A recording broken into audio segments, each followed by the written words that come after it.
მიუხედავად იმისა, რომ მე დიდად წინააღმდეგი ვარ ეგრეთ წოდებულ ხელისუფლებასთან,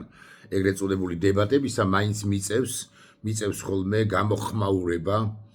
იმ ეგრეთ წოდებულ დებატებზე, რომლებიც იმართება სახელისუფლო არხებზე, ხაზგასმით ვამბობ სახელისუფლო არხებზე, სადაც საქართველოს დე-ფაქტო ხელისუფლება ეს ხუნტა, ბანდა, კრიმინალთა დაჯგუფება, სინდიკატი, ბიძინა ივანიშვილის ფრთებ ქვეშ მოქცეული ადამიანები თავს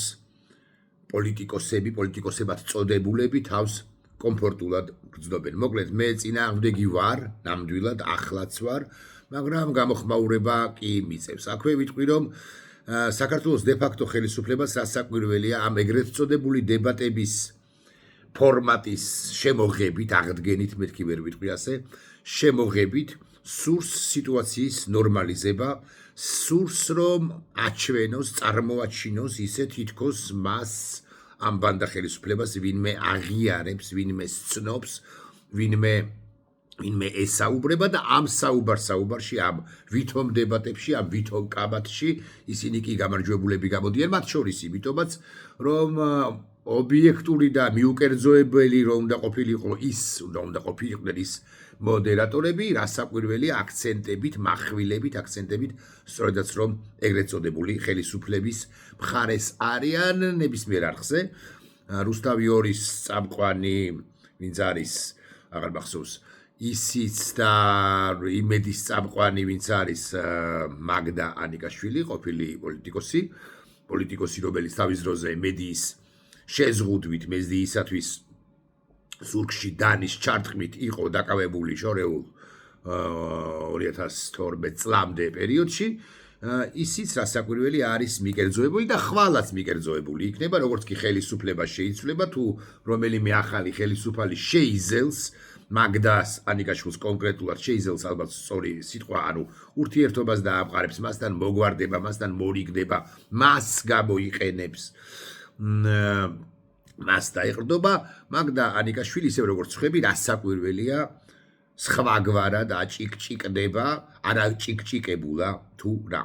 მოკლედ სიტუაციის ნორმალიზებას ემსახურება, ამის მიუხედავად რასაკვირველია, ჩვენ უნდა მოვიწონოთ ცალკეული იმ სპიკერების მოსაზრებები და ის სპიკერები, რომლებმაც ხელისუფლებას წოდებულ ბანდას გარკვეული წინააღმდეგობა გაუწიეს, შემიძლია ზოგი მათგანი გავიხსენო, ასე მაგალითად ბოლო დებატებიდან ნიკა ჩიტიძე, გიანოდია, ნათია კუპრაშვილი, მანამდელი დებატებიდან, ეგრეთ წოდებული დებატებიდან ნინო დობორჯგინეძე, სიკო ჯანაშია, სხვები და სხვები, მოკლედ ყველას აღარ ჩამოვასახელებ. ცხადია, ისინი სწორად იქცევიან, თუ გნებავთ ასე ვიტყვი, მიუხედავად იმისა, რომ სიტუაციის ნორმალიზებისათვის იყენებს დე-ფაქტო ხელისუფლება ამ დებატებს. გუშინდელ ეგრეთ წოდებულ დებატებში ბანდიტმა, დემაგოგმა, კარგად მომზადებულმა, სარკესთან ნავარჯიშებმა, შალვა პაპუაშვილმა ილაპარაკა მორიგის იგიჟეები და მორიგი ტყუილები. მაგალითად, ერთ-ერთი ტყუილია, რომ ევროკავშირი თუ ერთ-ერთი ფონდი აფინანსებდა მოლოტოვის კოქტეილებს და მოლოტოვის კოქტეილების სროლას საქართველოს დე-ფაქტო ხელისუფლების მიმართულებით თუ წინააღმდეგ. რაც ტყუილია. იმ შემთხვევაშიც კი თუ უკლებლივ ყველა არასამთავრობო ორგანიზაცია დარეგისტრირდებოდა იმ ეგრეთ წოდებულ რეესტრში, რომელიც შალვა პაპუაშვილის თაოსნობით მიიღო საქართველოს დე-ფაქტო პარლამენტმა, დე-ფაქტო ხელისუფლებამ, იმ შემთხვევაშიც კი თუ ყველა არასამთავრობო ორგანიზაცია სრულიად ეგრეთ წოდებულად გამჭვირვალე იქნებოდა, ვერსად აღმოაჩენდით ვერანაირ ჩანაწერს იმის თაობაზე, რომ ევროკავშირი თუ რომელიმე ფონდი მოლოტოვის კოქტეილის ხელისუფლებად წოდებული ბანდის წინააღმდეგ გამოყენებას ახალისებდა ან აფინანსებდა. ბუნებრივია, რომ ასე რომც ყოფილიყო, ჯერ ხო არ იყო, მაგრამ რომც ყოფილიყო, არავის საკუთარ თავს საფრთხის ქვეშ არ ჩაიგდებდა, საკუთარ თავს საფრთხეს არ შეუქმნიდა და ამას ღიად არც არავინ დაწერდა. მაგრამ შალვა პაპუაშვილისთვის ხომ მნიშვნელოვანია, რომ საკუთარ ამომრჩეველს დაუსაბუთოს ბჭყალებში, თუ ბჭყალებოთ, რომ ხელისუფლების ძალადობრივ დამხობას უწყობდა ხელს კოლექტიური დასავლეთი და მისი ევროკავშირი ან მისი რომელიმე ფონდი და სწორედ ამისთვის, სწორედ ამ მიზნის მიღწევისათვის, მან პირდაპირ მნიშვნელობით გადაჭარბების გარეშე, ვიტყვი ამას, ამობეჭდა რაღაცა პოსტერი, რაღაცა პლაკატი, რაღაცა იმიჯი და ეს პლაკატი, პოსტერი თუ იმიჯი ააფრიალა და თქვა დააბრალა რა ევროკავშირის თუ რომელიღაც ფონდს, რომ აი ესენი ჩვენს ძალით ჩამოგდებას უწყობდნენ ხელს, რომ კლავი მეორე ეს არის ტყუილი არსებითი. მეცაც გეტყვით, უკლებლივ ყველა არასამთავრობო ორგანიზაცია, ყველა პატივსაცემი და დასავლური არასამთავრობო ორგანიზაცია, რაც საკვირველია თავის თანხებს ხარჯავდა და ხარჯავდა, ალბათ უფრო სწორი ზნა არის წარსულ დროში, გამჭვირვალედ და ამის დეკლარირებას, ამის ტრანსპარენტულობასაც უზრუნველყოფდა და დეკლარირებასაც ახდენდა, ამიტომ არანაირი საჭიროება დამატებითი ახალი შემზღუდავი კანონისა, რომ ვიცოდეთ, მაინც არ იყო. აგრეთვე ძალიან მნიშვნელოვანი აქვს სწორედ გუშინდელი და არა მხოლოდ გუშინდელი დებატების, ეგრეთ წოდებული დებატების კონტექსტში ის, რომ ჩვენ კარგად უნდა გავიაზროთ და გავიგოთ, რომ ფორმალისტურად ცალკეულ ბულიტებში თუ იმ შემთხვევაში თუ მართალია საქართველოს დე-ფაქტო ხელისუფლების რომელიმე წარმომადგენელი, ყველა ტექსტი, მათი ვერბალური ფაღარათი, პირდაპირ მნიშვნელობით რომ ვილაპარაკოთ და პირდაპირ და ღიად რომ ვუწოდოთ, კონტექსტის გარეშე მხოლოდ და მხოლოდ მართლაც რომ სწორედაც რომ ვერბალური ფაღარათია. კონტექსტი კი როგორია საქართველოს დე-ფაქტო ხელისუფლებამ 26 ოქტომბერს ქართულმა ოცნებამ გააყალბა არჩევნები და მის მიერ მიღებული ნებისმიერი კანონი, კარგი, ცუდი, უარესი, უკეთესი, უფრო კარგი, საუკეთესო თუ ყველაზე ცუდი არის უკანონო კანონი. აქედან გამომდინარე, რაზეც არ უნდა ილაპარაკოს, მათ შორის გამჭვირვალობის აუცილებლობაზე, ხელისუფლებისა და ძალაუფლების მიმტაცებელმა შალვა პაპუაშვილმა და მისმა სხვა ნებისმიერმა თანაგუნდელმა იქეჯდა ერთი გვარი არ მახსოვს მახაშვილი თუ არ ვცდები ან სხვა რომელიმე წარმოებად გელმა კობახიძემ ან კობახიძე ვისთან ერთადაც იყო დებატებში იმის გვარიც არ მახსოვს შემ და საბედნიეროდ ეს ყველაფერი არის უაზრობა სიმართლეებიც რომ ვილაპარაკონ კონტექსტი არის შემდეგი რომ ხელისუფლებამ არა მხოლოდ გააყალბა არჩევნები არამედ 28 ნოემბერს კონსტიტუციას უღალატა მოაწყო კონსტიტუციური გადატრიალება 2024 წელს საქართველოს კონსტიტუციის 78 მუხლი პირდაპირ თუ უფრო ზუსტი რომ იყო ირიბი მნიშვნელობით დახია საქართველოს ევროატლანტიკური გზა უარყო ევროპული გზა უარყო უღალატა საქართველოს სახელმწიფო ინტერესების კონსტიტუციას სახელმწიფო ინტერესებს ქვეყანას მის წარსულს აწყოს და მომავალს და ეს არის კონტექსტი აქედან გამომდინარე გამჭვირვალობა და საქართველოს წაიყვა და რუსეთისაკენ აქედან გამომდინარე გამჭვირვალობა მოთხოვნილი რუსების მიერ არ არის გამჭვირვალობა. არ ემსახურება მათი ნებისმიერი ბრჭყალებში სამართლიანი თუ კარგად შეფუთული თუ კარგად პრეზენტირებული მოთხოვნა, დებაგოგიურად პრეზენტირებული მოთხოვნა არ ემსახურება საქართველოს ინტერესებს სწორედ იმიტომ, რომ ისინი არიან რუსეთის სამსახურში. შალვა პაპუაშვილი არის რუსეთის სამსახურში. კვლავ ვიმეორებ სიტუაციის ნორმალიზებას ემსახურება მათი მოთხოვნა იმის თაობაზე, რომ დებატები გაიმართოს და ამით ისინი ცდილობენ რომ წარმოვაჩინონ თითქოს დებატებში მონაწილე სხვა პირები, რომლებიც მათი კრიტიკოსები არიან, მათ აღიარებენ, მათ ცნობენ, მათ ლეგალიზებას ახდენენ, მათ ნორმალიზებას ახდენენ, რაც რასაკვირველია ასე არ არის და ჩემი მოსაზრებით არც უნდა წარმოჩინდეს. აქედან ასე არ უნდა წარმოჩინდეს. აქედან გამომდინარე, თავისუფლებას მივცემ კიდევ ერთხელ თქვა, რომ რასაც არ უნდა ლაპარაკობდნენ ეს სპიკერები, სახელმწიფო სპიკერები, ხელისუფლებად წოდებული ბანდიტური და ჯგუფების სპიკერები, ჩვენ მათ უნდა დაუპირისპირდეთ არა კონკრეტულ იმ თემატიკაზე, რასაც ისინი გვთავაზობენ, ან მოდერატორად წოდებული რომელიმე პროპაგანდისტი გვთავაზობს, არამედ არაპირდაპირ მნიშვნელობით, მაგრამ მაგიდა უნდა ავუყირავოთ ხოლმე. და ცხადია, ამაში მე ვგულისხმობ არა ფიზიკურად რაღაცა, იქ მაგიდა არც არის, ფიზიკურად მაგიდის აღებას და დამხობას შალვა პაპუაშვილისათვის, არამედ დაწყებას და დასრულებას ასე.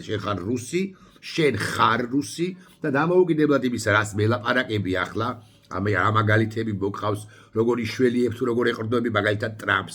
ტრამპი არაერთხელ ახსენებულმა ბანდიტმა შალვა პაპუაშვილმა ასე მაგალითად გუშინ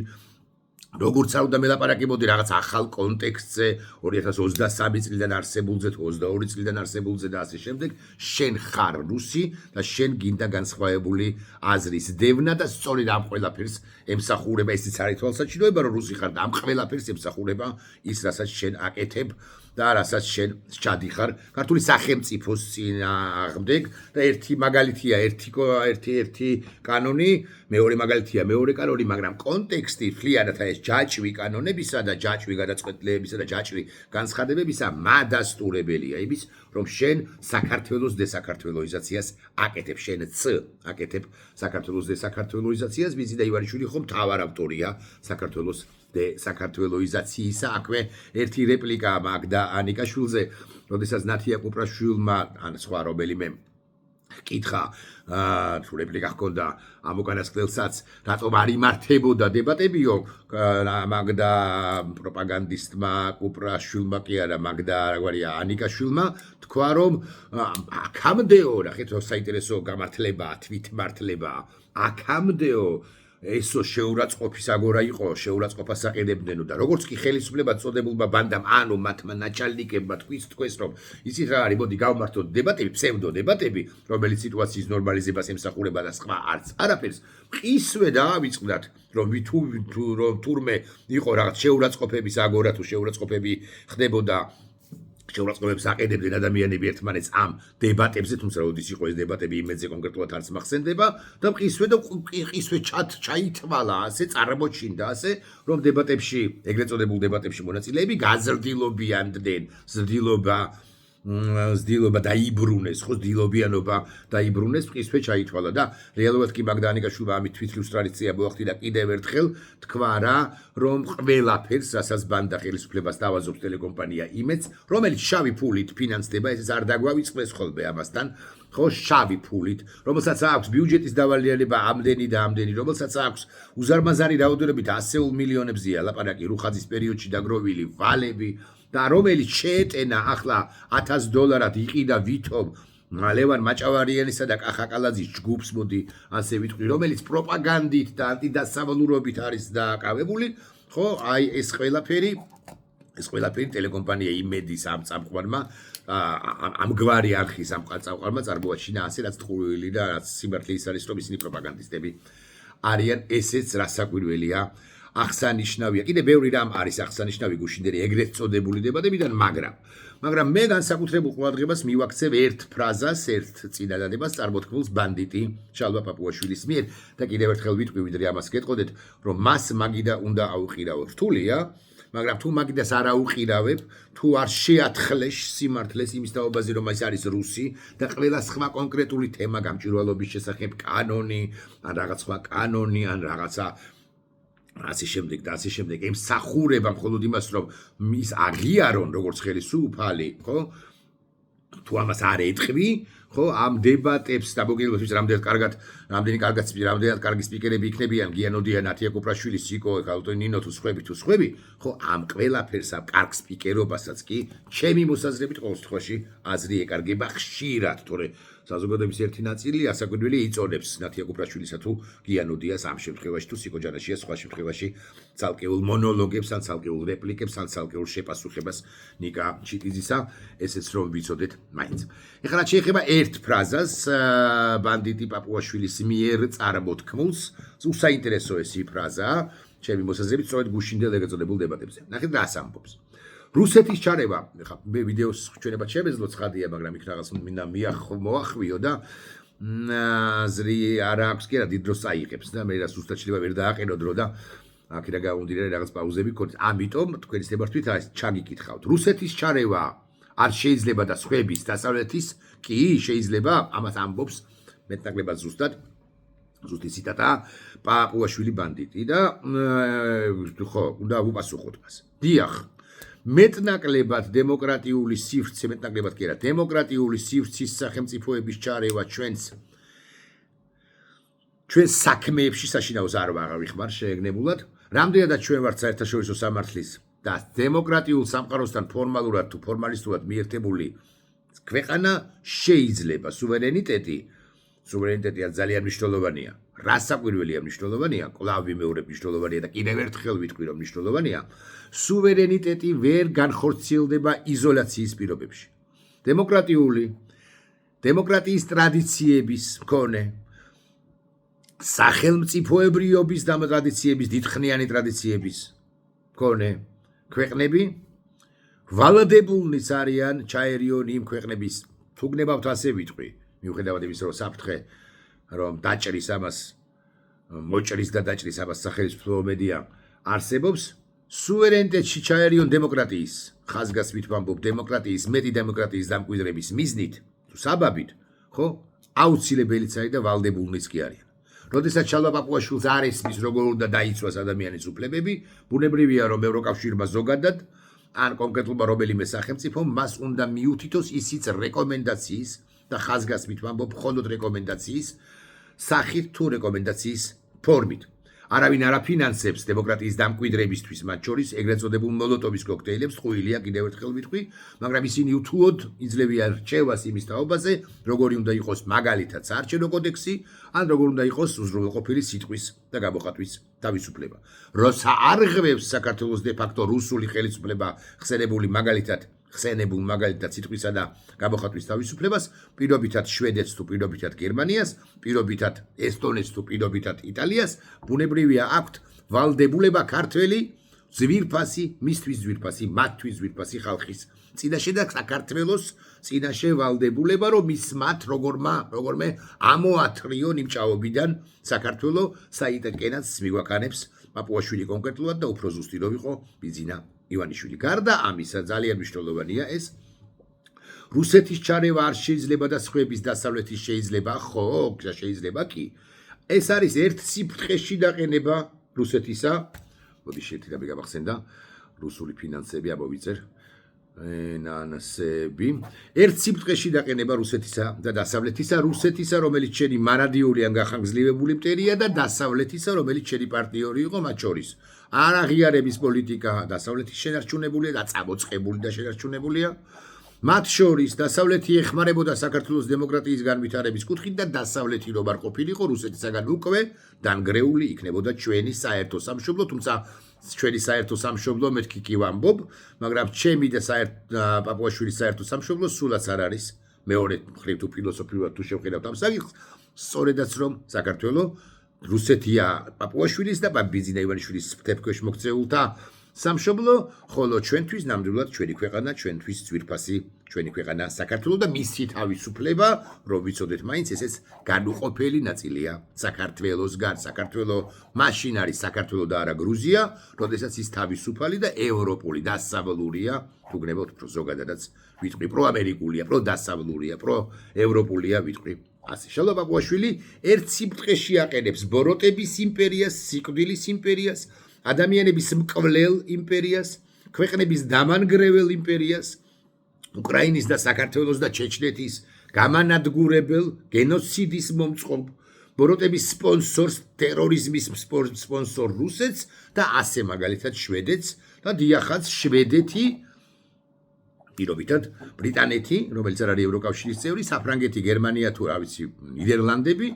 ვალდებულნი არიან, შეიძლება გეხამუშათ ეს სიტყვა, მაგრამ ისინი ბუნებრივია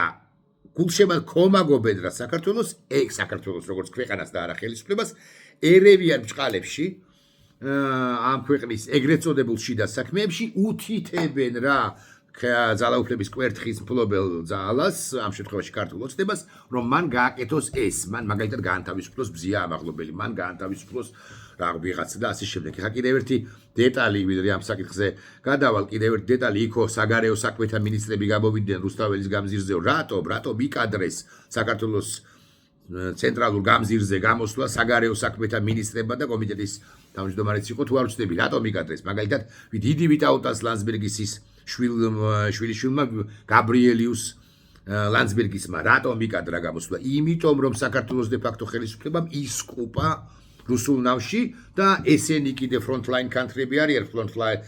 ომის წინა ხაზზე, ან რუსეთთან წინააღმდეგობის წინა ხაზზე არსებული ქვეყნები არიან და მათ ეძვირფასებათ საქართველო და ქართველი ხალხი. არა იმიტომ რომ პაპუაშვილები ეზიზღებათ, არა არ ეზიზღებათ, ან ქართული ოცნება ეჯავრებათ, არა არ ეჯავრებათ, არამედ ეძვირფასებათ საქართველო და მათ ძალიან დიპლომატიურად, უაღრესად ყოველგვარი ზედმეტი პოლიტიკური მესიჯის გარეშე აფიქსირეს საკუთარი პოზიცია საქართველოს ევროატლანტიკურ მომავალთან და ევროატლანტიკური მომავლის აუცილებლობასთან დაკავშირებით და არა იმასთან დაკავშირებით, დიმიტრი სამხარაძე იჯდება თუ არა პარლამენტში, ბოდიში, მაგრამ გაბრიელიუს ლანdsbergis ასე მაგალითად ფეხებზე ხკიდია, ჩალვა პაპუაშვილი იქნება თუ დიმიტრი სამხარაძე პარლამენტის თავმჯდომარე. ჩარევა დემოკრატიის ხელშეწყობისთვის ევროკავშირს შეუძლია, რადგან ასოცირების შეთანხმებითაც რომ ვიცოდეთ, მაინც გვაქვს მინიჭებული მათთვის ეს უფლება, ანუ ევროკავშირს ასოცირების ხელშეკრულებით თუ შეთანხმებით მივანიჭეთ, ოღონდ იმ სფეროებში, რომლებიც ევროკავშირის კომპეტენციაშია და ეს არის ის სფეროები თავის მხრივ, რომლებიც აუცილებელია იმისთვის, რომ ჩვენ მოთხოვნები, რომლებიც აუცილებელია, რომ ჩვენ დაუახლოვდეთ ევროკავშირს და მე გავხდეთ რომელიღაც ეტაპზე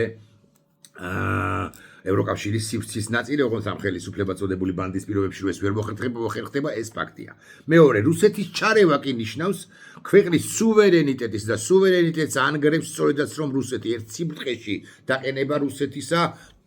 ამიტომ არის მაგი და ასაყირავებელი ყოველ შემდეგ ჯერზე უნდა უთხრა რას ბოდავ რუსო პაპუაშვილო, როდესაც ერთ სიმწყეში აყენებ რუსეთსა და ევროკავშირს, შენ ამითაც ემსახურები რუსეთის ინტერესებს. ეს რთული არის, მეთქი ასე ვიტყვი, მაგრამ ეს უნდა მოიფიქროს ხოლმე სპიკერმა, თუმცა უდასტურებ ყველა სპიკერს, ვინც იყო პრაქტიკულად ყველას უდასტურებ პატივისცემას. რუსეთის ჩარევა ნიშნავს ქვეყნის სუვერენიტეტის დაკარგვას და მტარისათვის და განსაზღვროთ ერთხელ და სამუდამოდ ჩვენ მაინც პაპუაშვილი როგორ განსაზღვრავს ვიცით,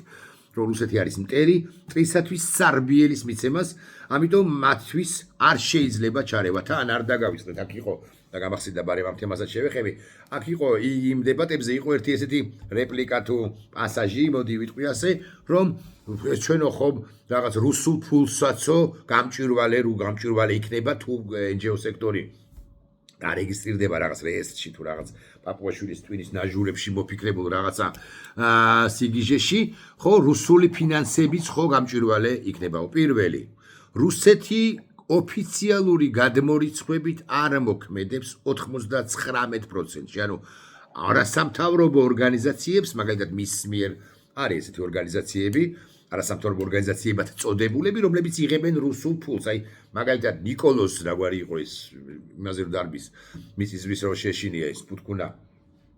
ეს კაცი როა, რუსი კრემლთან წითელ მოედანზე რო გაიცეgnებს ხოლმე ხანდახან, არ მახსოვს რაგვარია მოკლედ. ხო, ის ტიპი ფულს იღებს არა გადმორიცხვით, გადმორიცხა რაღაც როსბანკმა თუ რუსბანკმა, ხო? და რაღაც ის ორგანიზაციას დაუსვა, ხო? ის ტიპი იღებს ფულს ხელზე, ქეშად იღებს, ამიტომაც ჩადის მოსკოვში რაღაც სამ დღეში ორჯერ და ქეშად მოაქვს რაღაც არ ვიცი $10,000, $20,000, არ ვიცი რაც მოაქვს, რისი შემოტანის შესაძლებლობაც აქვს საზღვარზე და მას და მაგისნაირებს ახლა არ ვიცი, მაგრამ ჰქონდათ გასაკვირველია მეტი და მეტი რუსული ფულის შემოტანის შესაძლებლობა. მარტივად რო ვილაპარაკოთ, ეს არის შავი ფული. და ყველა რუსული კომპანია, ყველა რუსული ფული არის შავი, რომელიც მოდის მოედინება საქართველოში. ჩამოდის ტურისტი ვალოდია და ჩამოვაქ აქაური დებილებისთვის, რუსი დებილებისთვის ფული, რომ ამათმა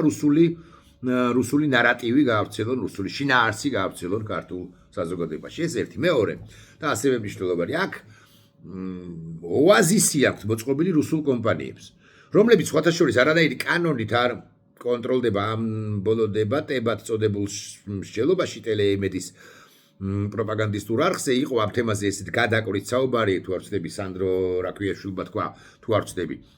აი მაგალითად ლუკოილის ფულს როგორ აკონტროლებს. დიახ, ლუკოილი, ესე კონკრეტულად ლუკოილის შესაძლოა არა ეხლა რა სასამართლო დავები რო არ მომიხდეს ამ რუსულ კომპანიასთან, მაგრამ რუსული კომპანიები, გასაკვირველია ეგრეთ წოდებული PR სამსახურები, ხო, PR თუ საზოგადოებასთან ანუ საზოგადოებასთან ურთიერთობის სამსახურები სალაროდან, ან მოდი ვიტყვი ასე, სეიფიდან იღებენ ათეულობით, ასეულობით $1,000 და აფინანსებენ იმგვარ ორგანიზაციებს, ან იმგვარ პირებს, decision maker-ებად წოდებულებს და იმ ნარატივს, რომელიც მათ და მათ პატრონ ფლობელ სახელმწიფოს სჭირდება, ანუ კრემლს და მოსკოვს და პუტინს და რავის დუგინს თუ მარია ზახაროვას. ხო, ისე მარია ზახაროვას ხო გაიცნობთ ბატონ შალვა. ხო, სჭირდებათ. ხო, და ანუ თეთრი ფული არ არის, გამჭვირვალე ფული არ არის. იქ ევროკავშირის ცუდ პროექტში თუ კარგ პროექტში, უკეთესში თუ უარესში და ასე შემდეგ, გაკემაინც გამჭვირვალედ რიცხავს რომ ვიცოდეთ თანხას. აი ეს არის ისეთი თქმაც მინდოდა მე მგონია რომ მაგიდა არის ასაყირავებელი ეს არ ნიშნავს იმას რომ შემდეგ დებატებზე რომელიც გაიმართება რუსთავი 2-ზე თუ იმედზე მომავალმა სპიკერმა ჩვენგან პირდაპირ მნიშვნელობით მაგიდა აიღოს და დაამხოს თავზე სახელმწიფო ეგრეთ წოდებულ სახელმწიფო სპიკერს მაგრამ უნდა დავიწყოთ და დავამთავროთ და შუაშიც უნდა ვთქვათ რამდენიმე საკვანძო წინადადება პირველი მაგალითად რატომ ესროლეთ მაღალი ალბათობით ქიმიური იარაღი დემონსტრანტებს 2024 წლის 28-29 და 30 ნოემბერს 1-2 და 3 დეკემბერს ამაზე გაქვთ პასუხი რომ ელაპარაკებით გამჭვირვალობაზე რაღაც NGO სექტორზე დამონებაზე ხო ამათ ხო დამონებული ქართული საზოგადოება უნდათ მოეხადა ბოდიში მზია ამაღლობელს ეღიარები და დანაშაული და ახლა გარეთ იქნებოდაო ამას ბრძანებს ბანდიტი შალაპაპუაშვილი თავად დახრილი და თვალ დახრილი ქართული საზოგადოების წინაშე ან როი დახრის თავსაც და თვალსაც გარკვეული პერიოდის შემდეგ ამათ ჭირთ აი ეს ხო ჯერ ერთი ვერბალური ფაღარათი ამ ნიადაგზე და მეორე იმ სიტყვას აღარ ვიხმარ რაც ვიხმარი ამ 2-3 კვირის წინ რა სჭირთ რა ემართებათ ისაც ემართებოდა კონკრეტულად ჩალაპაპუაშვილს პამელა ანდერსონის მკერდზე ამ 40 წლის წინ 40 ან 35 წლის წინ როცა პროფილაქტიკაში შესული ეს კახელი ბიჭი თუ არ ვწდები იქ თვალგაშტერებით უყურებდა ხოლმე დიდ მკერდიან პამელა ანდერსონს ან საბრინას ხო ბოის რო ღეროდა ეს საბრინა ხო მოკლედ როგორც არის და მზია ამაღლობელმა ბოდიში მოიხატოსო ესენი ამათ უნდა უთხრა ყოველ ჯერზე უნდა უთხრა მზია ამაღლობელი ანდრო ჭიჭინაძე ზვიად რატიანი სხვები და აშავეს ამ ადამიანებმა თუ არ დააშავეს შენ პოლიტიკური კონტექსტი გაქვს ამგვარი შექმნილი რომ რეპრესიული ხარ ყველას მიმართ და ამას გახსენებ შენ და ჩვენ მათ უნდა ვუთხრათ რომ ქიმიური იარაღი გამოიყენეთ ჩვენ მათ უნდა ვუთხრათ რომ მათ უღალატეს კონსტიტუციას და ეს არის სწორედ და ამგვარობები არის მაგიდი საყირავება ჩვენ უნდა ვუთხრათ რომ შენ ტროტუარიზე დგომისათვის იჭერ უკვე მოქალაქეებს და ჩვენ მათ უნდა ვუთხრათ რომ ემიგრაციას ხმის უფლებას ართმევ და ასე შემდეგ პოლიტიკურ პარტიებს კრძალავ და ასე შემდეგ პოლიტიკოსი პატიმრები გყავს და ასე შემდეგ სინდისის პატიმრები გყავს და ასე შემდეგ 5000 ლარიანი ჯარიმებს წერდი და ასე შემდეგ განათლებას კლავ და ასე შემდეგ და ეხლა მე-18 მუხლის მე-14 ქვემუხლში რა წერია შენს ნაჟურში ტვინის ნაჟურში მოფიქრებული და ვინმე მახაშვილის გამახსენდა გვარი მხარდაჭერილი ეს არის 38 არა 51 ხარისხოვანი არ მინდა გამოვივიდეს ისე რომ მერო დებატებში დამირეკოს ინგა და დიანმა იმედის ერთ-ერთმა შეფმა რომელსაც მე კარგად ვიცნობ და პატივს არ ვცემ აქვე ვიტყვი აღარ ვცემ ასე ვიტყვი ხო იმიტომ რომ იმედში ვინც არის აღარავის აღარ ვცემ პატივს